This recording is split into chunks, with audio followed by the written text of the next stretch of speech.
What does it mean to be friends with a person? Where is the line that separates an acquaintance from someone we choose to trust with our feelings, our inner thoughts, those things we often fear others finding out about? I find that friendship is often one of the most difficult things to effectively convey in cinema, often overshadowed by romantic relationships. Especially in depictions of men, friendship is often displayed as surface level and inherently masculine in nature, devoid of emotional expression or any deeper understanding between individuals. However, every once in a while I'll come across a film that just seems to understand. Of course, friendship and the way one chooses to interpret it is entirely relative, and will always be shaped by one's personal experiences. But I've been thinking a lot about friendship lately, and I'm not entirely sure why. Perhaps it was a recent dive into early 2000s Japanese indie films that spurred me on, which often depict youth in a visceral and nostalgic manner. In watching these films, I began to consider my own interpretations of friendship. Films like All About Lily Chou-Chou, Love and Pop, they depict youth and friendship in a way that makes me feel as though I've lost something. Growing up, I always had a very tight-knit group of friends, usually consisting of just one or two people who I practically did everything with. I blame this partly on living in a rural area, which meant if I wanted to hang out with anyone, I would first need to organize a 35-minute drive into town. But honestly, I never really felt like I was missing out, because the friends that I did have more than made up for any sense of isolation that existed. When I speak of my friends during my childhood, I'm really speaking of a single person. Let's call him Alex for the sake of this video.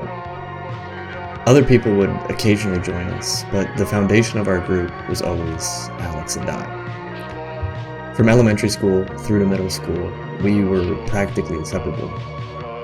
There were, of course, small spats that occurred, and occasionally our friendship would take a short hiatus, but eventually we always found our way back to one another. It's odd to think back to those days, when I shared practically everything with Alex.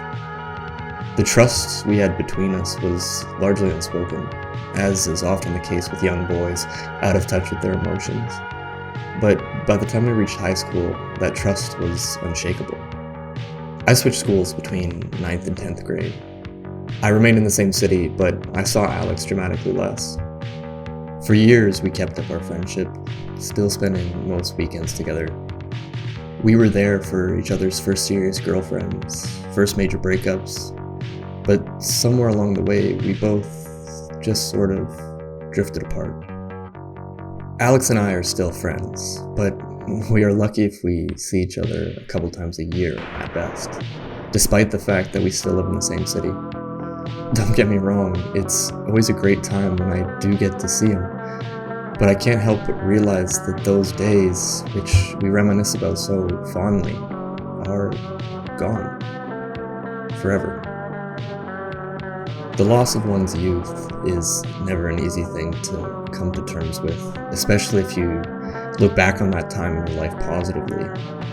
I find that now, in my mid-20s, there is somewhat of a void in my life which Alex and others used to fill.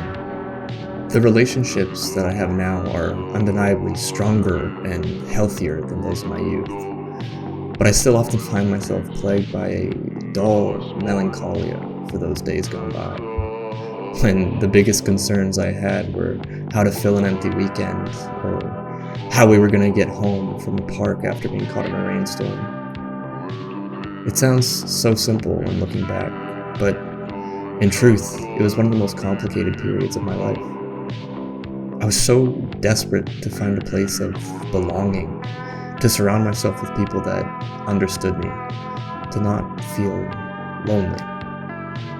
In some ways, I think things become more simple as we grow up. But with understanding often comes monotony, dullness.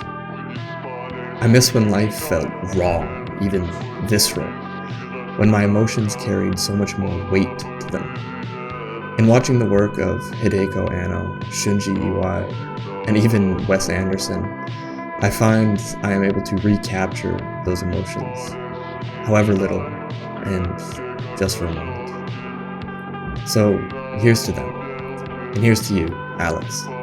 Thanks for being a great friend.